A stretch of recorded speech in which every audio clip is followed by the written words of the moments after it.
there's just certain times I'm just like, I'm not playing this role. It just requires me to do something that's against my morals, so I'm not doing it.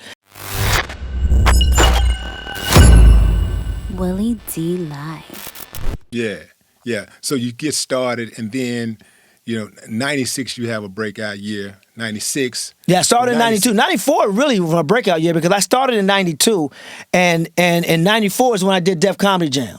Yeah. All right, Bob Sumner, told Joe, and Bob Sumner is, the guy. He booked basically everybody you ever seen on Def Comedy Jam. Bob Sumner went around the country and really handpicked.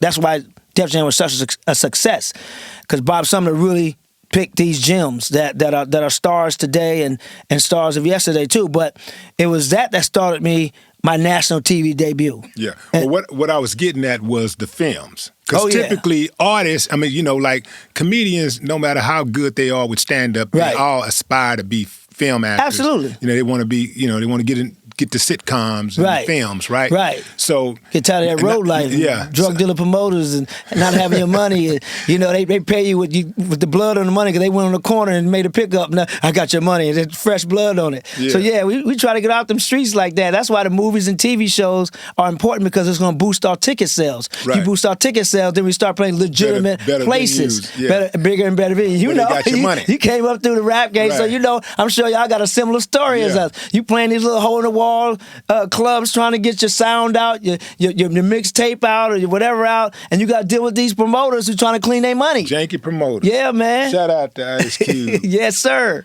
Yeah. So, but then there came 96. You had a good run. You from 96 to 2000. 2000. Yeah, into the 2000s. Yeah, good run. To the 99 and the 9.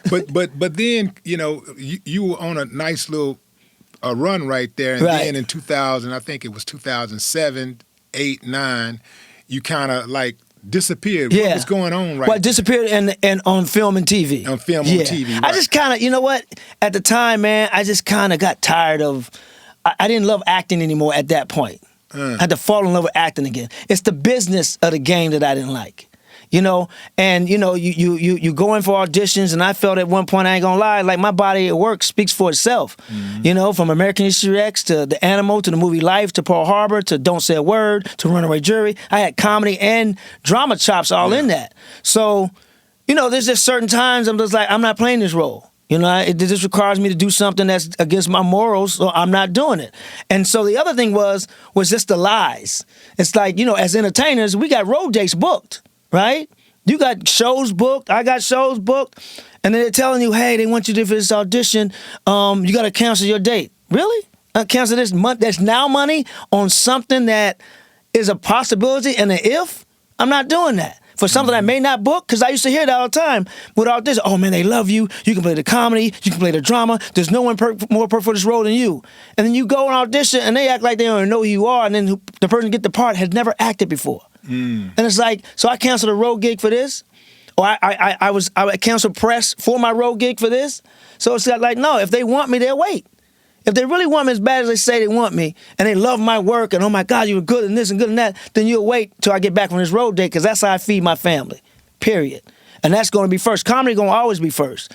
But I miss it. I ain't going to lie, I miss acting. So I was doing some independent stuff, because you have more fun with the independent films. The big budget films are great, but them independent films, man, allow you to be yourself. They allow, like American History X was an independent film. It wasn't a big net studio, but the directors allow you to have fun, and they trust you, and you can play. So, I fell out of love with acting, the business of acting.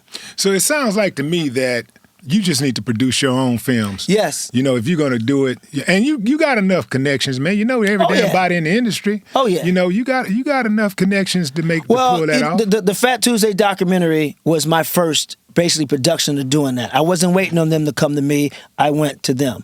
So this Fat Tuesdays is this comedy night I put together, and I love documentaries. And it was Michael Blackson who really planted the seed. We were on a flight one day going to do a gig, different gigs in the same city, and I was done with doing Fat Tuesdays. He said, man, I miss Fat Tuesdays. These young comics need to know how important Fat Tuesday was. And that was a light bulb that went off. And I was like, wow, I love documentaries. I'm a hoarder, so I got a lot of the stuff that I had from Fat Tuesdays in my little warehouse. And I said, let me go see what I got. Then I started asking questions with former employees and other comedians. What was Fat Tuesday to you? And they were like, oh my God, it changed my life. Oh my God, I met Richard Pryor. Oh my God, that got me my manager. Oh my God, it got me my agent. Oh my God, I bought my house because of the money I made off Fat Tuesdays. I was like, oh, so I started compiling, the stuff, doing it myself, not waiting on anybody. Found a young guy, Bishop Moore, who wanted to be a director. So we just started catching interviews and putting the interviews together. And then I put a sizzle together, a promotional reel, gave it to my agent. They loved it, and we started taking it out and shopping it. But that was me doing all the work, doing it myself. See, Hollywood really don't make stars when it comes to black people. Mm-hmm. We do all the work ourselves, and when we get to a point to where they feel like they can cash in, then they come fuck with us. Hip-hop.